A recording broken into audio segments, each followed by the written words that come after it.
Magandang araw mga ka-tireman. Ito po, iniwan po ulit sa atin ng customer. Bali, pinagpalitan na po ito mga lodi. Nanghihinayang po ako kasi medyo makapal pa po. Maliit lang naman po yung tama niya sa loob.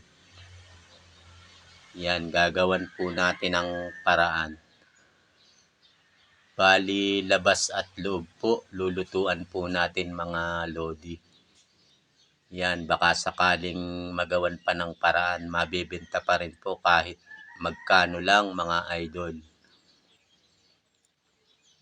Ito po ay 11R 22.5. Sobrang kapal pa po.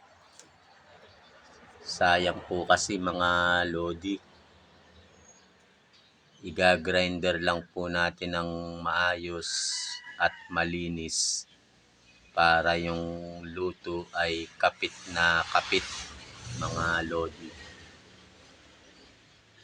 Yun, bali lilinisan po natin para walang dumi. Yan. Bago po tayo magpatuloy mga lodi, munting hiling lang po sa inyong lahat. Nawa po, salamat po sa lahat ng ginagawa niyo pong panonood sa aking vlog.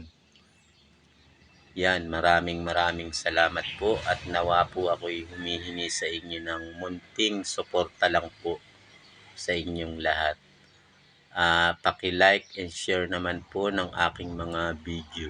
Maraming salamat po.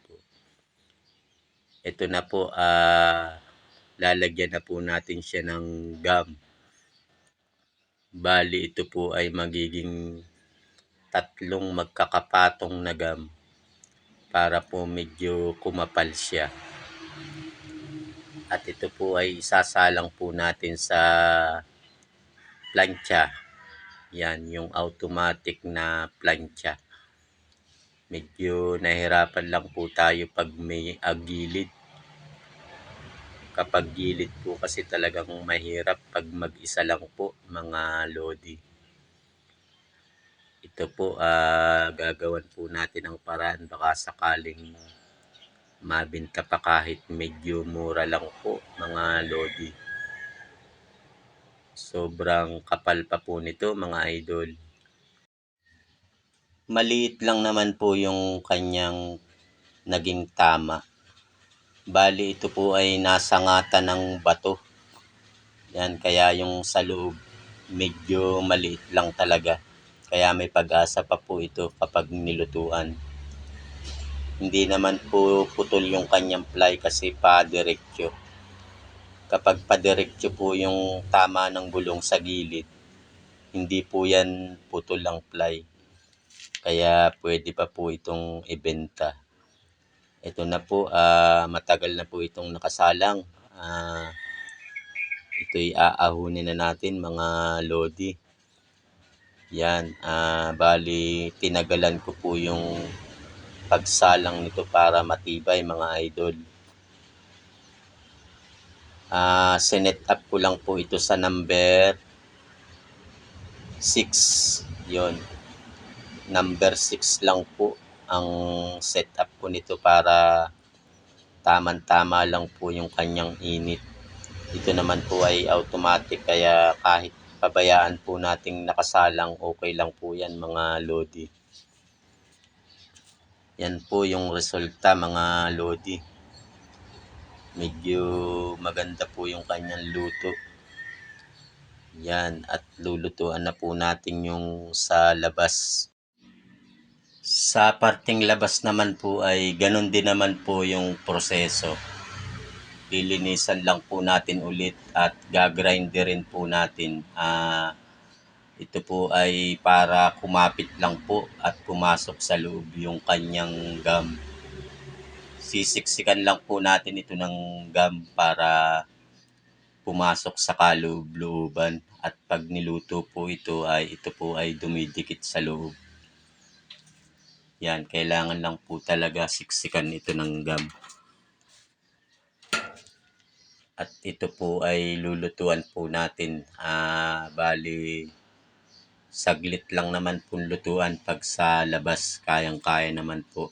Kasi yung sa loob, lalo pag sa gilid, napakahirap po talaga lutuan. Itong sa labas, saglit lang po ito kasi nasa labas naman po siya. Ito po, sasaksakan na po natin ang gab. At ito po ay isasalang po natin sa plancha na mano-mano lang na plancha.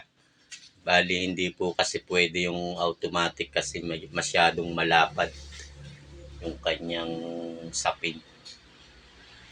Kaya gagamitan lang po natin ng simpleng plancha lang po, mga lodi.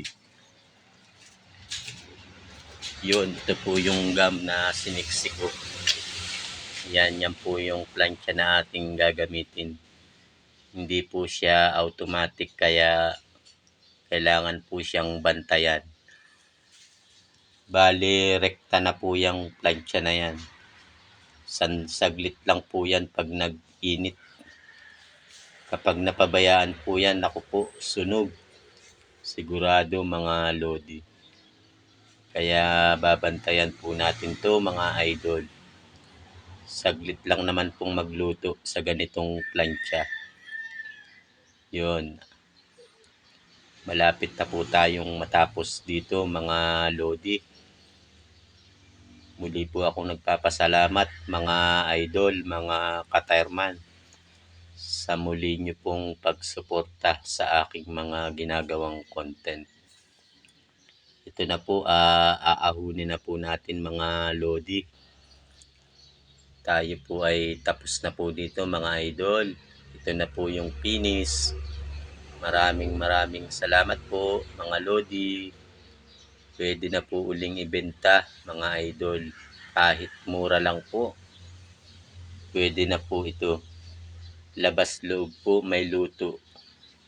Maliit lang po ang tama sa loob.